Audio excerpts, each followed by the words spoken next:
সবিতা রাজগড়ে তিনি জমির পাট্টা নিচ্ছেন, খতিয়ান এবং পাট্টা।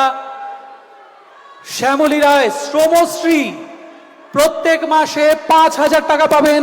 শ্যামলী রায় চেক নিচ্ছেন তার স্বামী প্রবীর মণ্ডল পরিযায়ী শ্রমিকের হয়ে।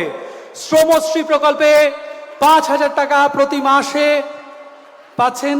এরপর সবুজশ্রী প্রকল্পে মৌসুমী রায় তার শিশু পাবে শিশু সামগ্রী, এবং মৌসুমী পাচ্ছেন একটি মহামূল্যবান গাছের চারা সবুজশ্রী প্রকল্পে।